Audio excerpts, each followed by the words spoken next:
علی رضی اللہ تعالیٰ عنہ اللہ کے نبی صلی اللہ علیہ وسلم کا یہ ارشاد نقل فرماتے ہیں کہ جس گھر میں کتا، تصویر اور جنابت والا شخص پڑا ہوا ہے، حالانکہ فجر بھی ہو گئی پھر بھی پڑا ہوا ہے، ایسے گھر میں رحمت کے فرشتے داخل نہیں ہوتے۔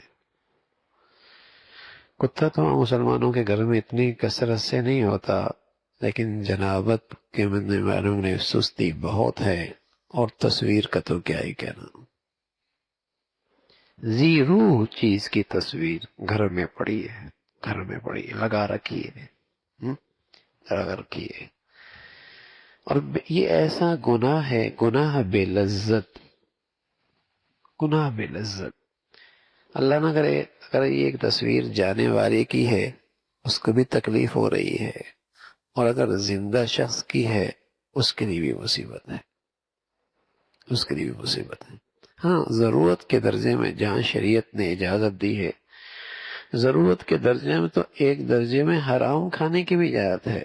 کوئی آدمی بھوک سے مر رہا ہے اور بھوک ہونے کی وجہ سے شریعت نے اسے کہا ہے کہ اتنا کھا لے کہ جان بچا لے، تو شریعت نے جہاں ضرورت کے درجے میں اجازت دی ہے وہ تو ٹھیک ہے۔